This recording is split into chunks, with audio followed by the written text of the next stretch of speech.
కృపగల దేవుడు మన ప్రభువైన యేసయ్య పరిశుద్ధ నామములో కూడి వచ్చిన మీ అందరికీ నా హృదయపూర్వకమైన వందనాలు తెలియజేస్తున్నా.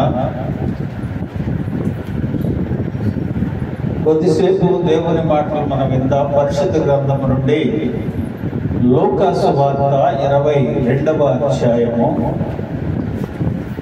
2 నుంచి 8 వరకు చదువుకున్నాం. లూకా సువార్త 22వ అధ్యాయము 2వ వచనము నుంచి 8వ వచనం వరకు మనం చదువుకునే దేవుని మహిమ పడదాం. చూడండి, నేను చదువుతున్నాను.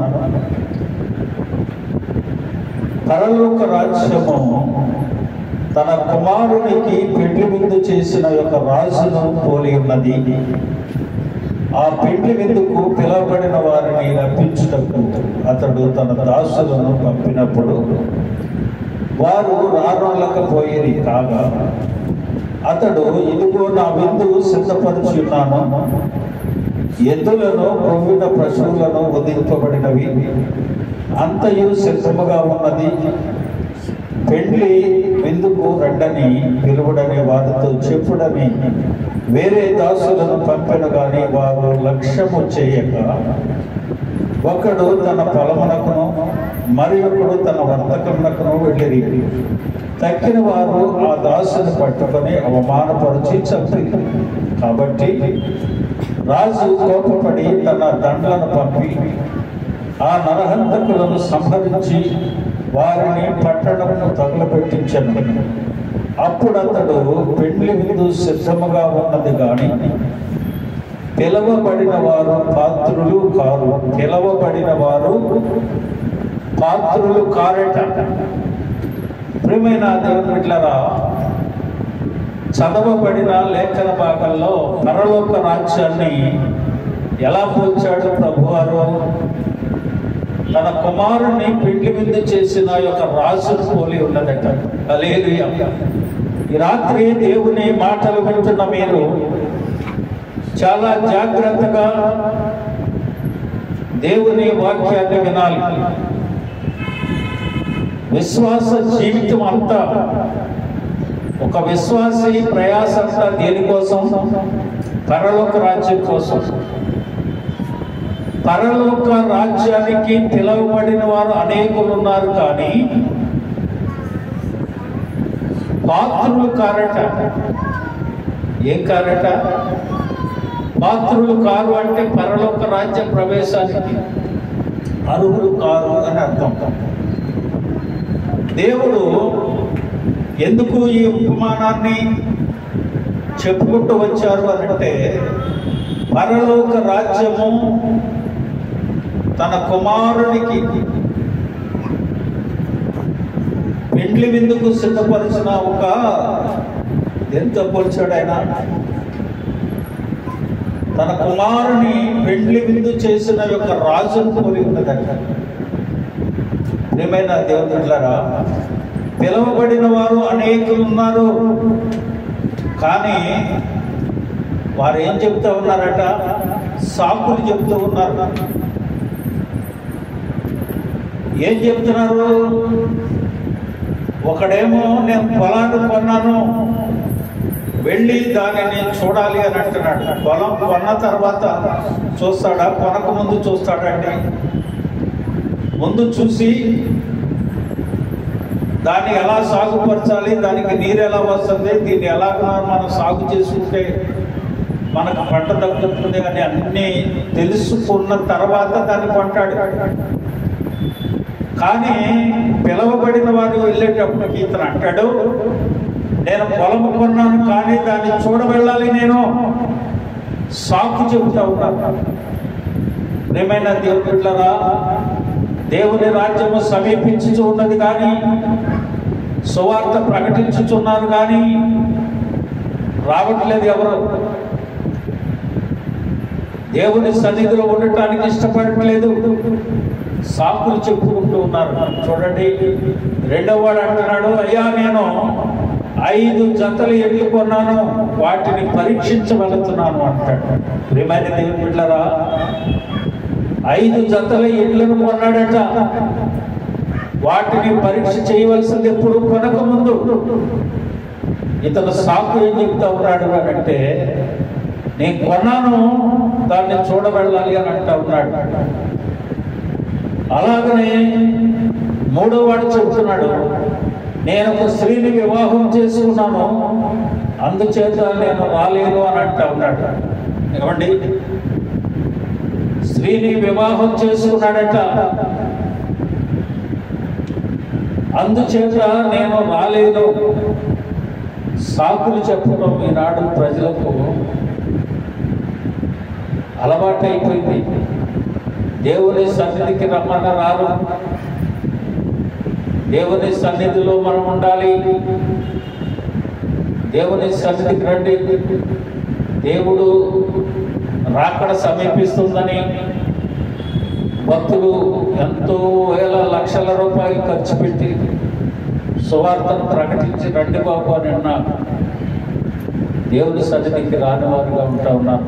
అలాగనే ప్రియమైన దేవుని బిడ్డలారా, రక్షణ పొందిన వ్యక్తుల గురించి కూడా చెప్పబడతా ఉంది. అక్కడ సాకులు చెప్పారు. కొంతమంది వచ్చి కూర్చున్నారు, అందులో ఒకడు ఉన్నాడు. యజమానుడు వచ్చి అంతా పరీక్షించి చూస్తే పెండ్లి వస్త్రం లేకుండా కూర్చుని ఉన్నాడు. ఆయన ఏం చెప్పాడయ్యా, పెండ్లి వస్త్రము ధరించుకొని ఒకరిని చూసి ఆయన అంటాడు, అబ్బాయి ఏంటి పెండ్లి విందుకు వచ్చావు, పెండ్లి వస్త్రం ఏది అని అడిగాడు. ఏమైనా దేవుని బిడ్డలారా, దేవుని సన్నిధికి వస్తా ఉన్నారు కానీ వస్త్రం లేకుండా వస్తూ ఉన్నారు. వారి పాపాలను శాపాలను ఉతుక్కొని యేసు రక్తములో ఉతుక్కొని తెలుపు చేసుకొనకుండా పెళ్లి వస్త్రాలు ధరించుకొనకుండా వస్తా ఉన్నారు. అయితే ఎవరు పాత్రులు? పిలవబడిన వారు పాత్రులు కారు అని చెప్పాడు కదా, మరి ఎవరు పాత్రులు? ఈనాడు ఈ రాత్రి కొన్ని మాటలు మీకు చెప్తాను. కొద్దిసేపు దేవుని మాటల మీద మొట్టమొదటిగా ఎవరు పాత్రలో దేవుని వాక్యం ఏం చెప్తుందో చూద్దాం. మత్తయి సువార్త 10వ అధ్యాయం 37వ వచనంలో, తండ్రినైనను తల్లినైనను నాకంటే ఎక్కువగా ప్రేమించువాడు నాకు పాత్రుడు కాడు, కుమారునైనను కుమార్తెనైనను నాకంటే ఎక్కువగా ప్రేమించువాడు నాకు పాత్రుడు కాడు. హల్లెలూయా. ప్రియమైన దేవుని బిడ్డలారా, కుటుంబంలో తల్లిదండ్రులు ఉంటారు, ప్రేమించాలి కాదనట్లా. దేవుని కంటే ఎక్కువగా కుమార్తెనైనను కుమారునైనను తల్లినైనను తండ్రినైనను. ఈ బంధము అశాశ్వతమైనది.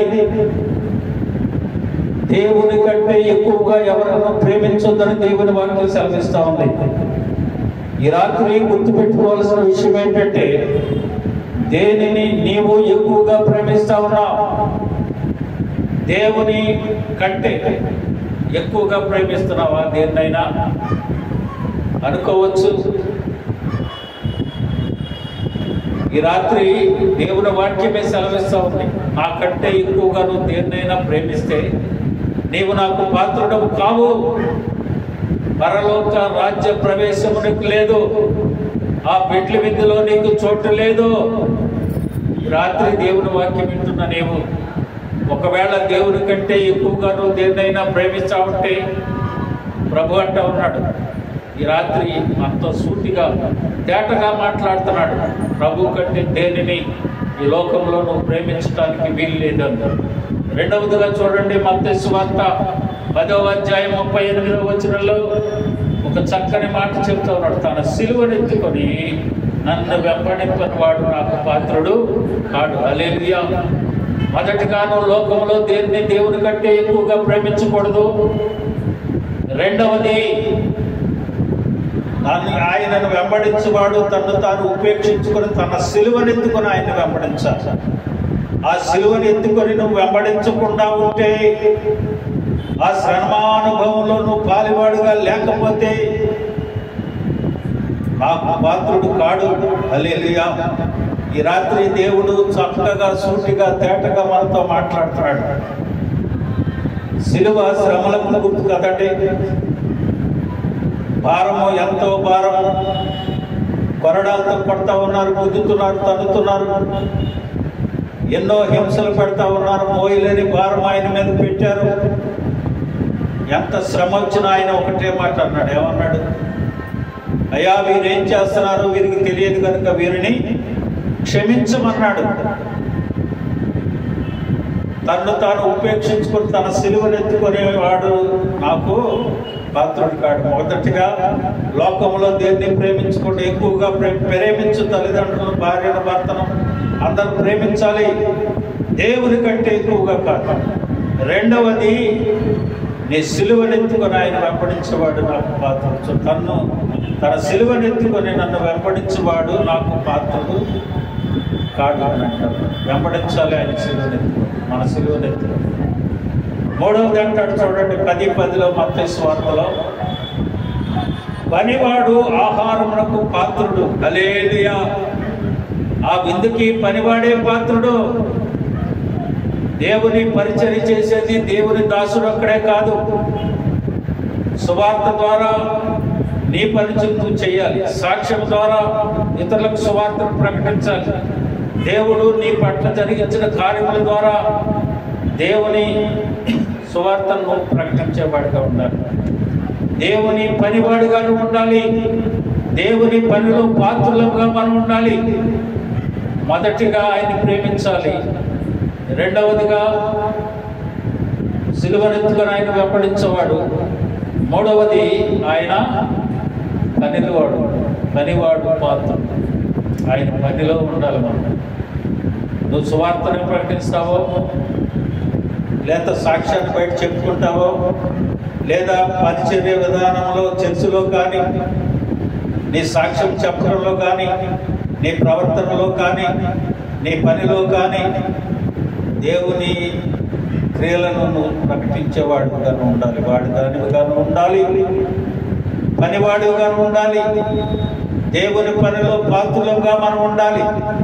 వారి రాజ్యంలో దేవుని విందులో పాల్గొనేవారు పాత్రులు అని దేవుని వాక్యం సెలవిస్తుంది. 4వదిగా చూడండి, నాగటి మీద చెయ్యి పెట్టి, చూడండి, యేసు నాగటి మీద చెయ్యి పెట్టి వెనుక తట్టు చూచువాడెవడు దేవుని రాజ్యమునకు వారసుడు కాడని మీతో చెప్పుచున్నానన్నాడు. హల్లెలూయా!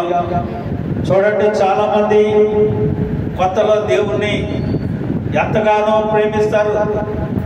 చావైనా బ్రతికైనా దేవునితోనే అని అంటూ ఉంటారు. కానీ కొద్ది శ్రమ వచ్చినా, ఇరుకొచ్చినా, ఇబ్బంది వచ్చినా ఏం చేస్తారు? వారు వెనక తట్టు తిరుగుతాడు. అందుకని వాక్యం అంటా ఉంది, నాగటి మీద చెయ్యి పెట్టి వెనుక తట్టు చూచువాడెవడు దేవుని రాజ్యంలో పాత్రుడు కాడని వారితో చెప్పాడు. నాగటి మీద చెయ్యి, మనం నాగటి మీద చెయ్యి పెట్టి అంత తిరిగే వాళ్ళగా మనం ఉండకూడదు. ఎందుకంటే దేవుని రాజ్యంలో మనకి పాత్రత లేదు. వెనుక తట్టు తిరిగేవాడు. 5వదిగా అంటాడు చూడండి, అపోస్తల కార్యాలు 5వ అధ్యాయం 41వ వచనం, ఆయన నామము కొరకు అవమానము పొందుటకు. హల్లెలూయా! ప్రియమైన దేవుని బిడ్డలారా, ఆయన నామము కొరకు అవమానం భరించడానికైనా ఉండాలి. చూడండి, చాలా మంది అంటూ ఉంటారు, చూడండి ఆడ నిన్నటి దాకా తాగేసి అక్కడ పడితే అక్కడ పడిపోయాడండి, ఇప్పుడు పెద్ద పరిశుద్ధులాగా ఏమంటే బైబిల్ పట్టుకున్నాడు, చూడండి ఎలా వెళ్తున్నాడు అని అంటూ ఉంటాయి. ఎగతాళి చేస్తూ ఉంటారు. కానీ వాటిని మనం పట్టించుకోవడం. అవమానాన్ని చూడండి, ఆయన నామము కొరకు అవమానము పొందుటకు పాత్రులని ఎంచబడిన వారు సంతోషించుటకు సంతోషించు మహాసభ ఎదుట నుండి వెళ్ళిపోయింది. ఏమండి, ఎంతటి అవమానం మనం వచ్చినప్పటికీ, ఎంతమంది మనల్ని అనుకున్నప్పటికీ దేవుని కోసం నిలబడేవారుగా ఉండాలి.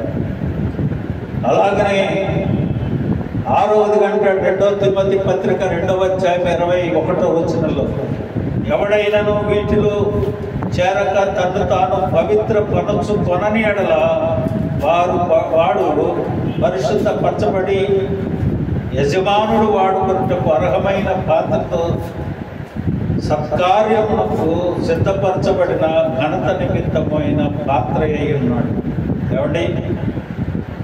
ఎవడైనను వీటిలో లోకములో చేరక పవిత్రపరచబడి పరిశుద్ధపరచబడాలి, లేకపోతే వాడు పాత్రుడు కాడని దేవుని వాక్యం అంటా ఉంది.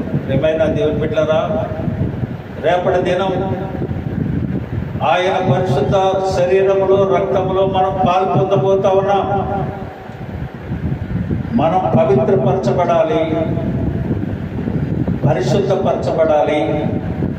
ఆ రీతిగా ఆయన రక్తములో శరీరములో పాలు పొందే అర్హత మనం కలిగి పాత్రలమై ఉండాలి. తర్వాత ఆయన అంటాడు, ప్రకటన గ్రంథంలో 24 పెద్దల్లో ఒక పెద్దను అడుగుతూ ఉన్నాడు. అందుకు ఆయన, అయ్యో ఆ తెల్లని వస్త్రాలు ధరించుకున్న వారు ఎవరు అని అంటే ఈయన అంటాడు, అయ్యా నీకే తెలుసు అని. అందుకు నేను, అయ్యా నీకే తెలుసునగా అతడు ఇలాగ నాతో చెప్పాను, వీరు మహాశ్రమల నుండి వచ్చిన వారు, గొర్రె పిల్ల యొక్క రక్తములు తమ వస్త్రములు ఉతుక్కొని వాటిని తెలుపు చేసుకున్నారు. హల్లెలూయా. ప్రియమైన దేవుని బిడ్డలారా, మన నీతి క్రియలు మూడుకి గుడ్డలని యెషయా గ్రంథంలో చెప్పబడతా ఉంది. విందులో కూర్చున్న వాడిని చూశాడు, పెళ్లి వస్త్రం ఏది, ఎల్లు బయటకు అన్నాడు. పరిశుద్ధపరచబడకుండా, పవిత్రతను కలిగి ఉండకుండా, యేసు రక్తములో నీ పాపాలను ఉతుకొని తెలుపు చేసుకోకుండా దేవుని సన్నిధిలో ఉంటే నిన్ను బయటికి తోసేస్తాను. నువ్వు లోపలికి వెళ్ళటానికి అర్హత కలిగిన వాడిగా కాదు.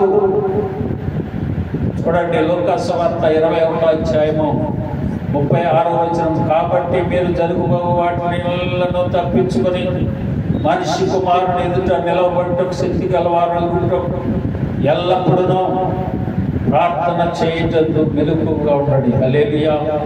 చూడండి, చాలా మంది అనుకుంటున్నారు, ఏమండి ఇది అవసరమా, ఈరోజు దేవుని సన్నిధిలో మనం ఉండాలా చెప్పండి అని అనుకుంటారు. కానీ ప్రభు ఏం చెప్తున్నాడు? నువ్వు తెలుపు చేసుకో, మురికి పట్టిన గుడ్డను ఉతుకో యేసు రక్తంలో. హల్లెలూయా. పరిశుద్ధపరచబడు. దేవుని వాక్యం అనుకుంటున్నా ఉంది, అయ్యా జరగబో వీటి నెలలను తప్పించుకుని మనిషి కుమారుని ఎదుట నిలవబట్టు శక్తి గల వారు ఎల్లప్పుడూ. ఒక్కరోజేనా, ఆరాధన ఉన్నప్పుడైనా కాదు, ఎల్లప్పుడూ ప్రార్థన చేయటం మెలకుగా ఉండడని చెప్పి ఎల్లప్పుడూ దేవుని సన్నిధిలో మనం ప్రార్థించే వారంగా ఉండాలి. హల్లెలూయా. చివరిగా ఒక మాట చెప్పుకొని ముగించుకుందాం. కొలస్సీ పత్రిక 1వ అధ్యాయం 12వ వచనం. తేజోవాసులైన పరిశుద్ధుల స్వాస్థ్యములో పాలివారగుటకు మనలను పాత్రులుగా చేసిన తండ్రికి మీరు కృతజ్ఞతాస్తుతులు చెల్లించవలనని దేవుని బతిమాలుకొనుచున్నాను. హల్లెలూయా. ఎంత గొప్ప భాగ్యం అండి. చూడండి, లక్షల మంది మీటింగ్ జరిగినప్పుడు వస్తూ ఉంటారు. మనం ఆరాధన జరిగించేటప్పుడు ఎంతో మంది వచ్చి కూర్చుంటారు. కానీ దేవుని వాళ్ళలో పాల్గొనేటప్పుడు అందరూ లేచి వెళ్ళిపోతారు. కొందరే ఉంటారు కదండి. అందరు ఉంటారా? వచ్చిన వారు అందరూ ఉండరు. దేవుని వాక్యం అంటుంది, అంత గొప్ప భాగ్యాన్ని నీకు ఇచ్చినప్పుడు నీవు ఆయనకి ఎల్లప్పుడూ కృతజ్ఞతాస్తుతులు చెల్లించాలి. తేజోవాసులైన పరిశుద్ధుల స్వాస్థ్యముతో పాలివారకు మనం పాత్రలుగా చేసిన తండ్రికి ఏం చేయాలంటే మనం కృతజ్ఞతాస్తుతులు చెల్లించవాలనని దేవుని బతిమాలుకుంటున్నాం. హల్లెలూయా. అంత గొప్ప భాగ్యం ప్రభు మనకి ఇచ్చాడని ఆయన సన్నిధిలో ఉండి కృతజ్ఞతాస్తుతులు చెల్లించి బతిమాలుకొని, ఏ దోషం ఏ పాపం నిన్ను వెళ్తా ఉందో, ఏ అపరిశుద్ధత నీలో ఉందో దాన్ని తీసివేయమని రాత్రి వచ్చి ప్రభు సన్నిధిలో మోకరించి ప్రార్థించవలసిన వారు మరి వారు రాజ్యానికి వారసులేనా? పెండ్లి వెలికి వారసులేనా? వారు పాత్రులేనా? దేవుడు అంటా ఉన్నాడు చూసి, ఓయ్ పెండ్లి వస్త్రం లేకుండా నువ్వు ఎలా ఉన్నావు అని తీసి బయటపడ. ఈ రాత్రి దేవుని వాక్యం వింటున్నా. ప్రియమైన దేవుని బిడ్డలారా, నా రెండు చేతులు జోడించి మిమ్మల్ని వేడుకుంటున్నాను. ప్రభు సన్నిధిలో మోకరించి ప్రార్థించండి, కృతజ్ఞతాస్తుతులు చెల్లించండి. చెప్తా ఉన్నాడు, ఎన్నో విషయాలు చెప్పాడు. అయ్యా, నాకంటే ఎక్కువగా నువ్వు దేన్నైనా ప్రేమిస్తే నువ్వు నాకు పాత్రుడు కాదు. నీ సిలువనెత్తుకొని నువ్వు నన్ను వెంబడించకపోతే దానికి పాత్రుడు కాదు. నువ్వు నా పని చేయకపోతే పాత్రుడు కాదు. నాకంటే మీద చేయి పెట్టి వెనక చూస్తే పాత్రుడు కాదు. నాకు నిమిత్తం నువ్వు అవమానపరచబడినా అనవమానపరచబడటమే నీకు పాత్రత్వం కలిగి ఉంటుంది. అంతేకాదు, యజమానుడు వాడుకునే అర్హమైన పాత్రగా నేను ఉపయోగించుకుంటాను. గొర్రె పిల్లల రక్తములో నీ పాపములను ఒదుగుకొని తెలుపు చేసుకొనిపోతే నువ్వు పాత్రుడు కాదు. ఎల్లప్పుడూ ప్రార్థన చేయటం మెలకుగా ఉండి ప్రార్థించు. అలాగే చివరిగా అంటాడు, పరిశుద్ధుల స్వాస్థ్యము నీకు పాలివారై ఉంటావు. అందుకు దేవునికి ఎల్లప్పుడూ నువ్వు కృతజ్ఞతాస్తుతులు చెల్లించు అని దేవుడి రాత్రి మనతో మాట్లాడుతున్నాడు. ప్రియమైన దేవుని బిడ్డలారా, అలాగే మనముండి ప్రభు ఏర్పాటు చేసిన విందులో పాలివారమై పాత్రులమై ఉండాలని ఈ రాత్రి ప్రభు మనతో మాట్లాడాడు. ఆ రీతిగా మనముండి ఆయన విందులో పాల్గొందుముగాక.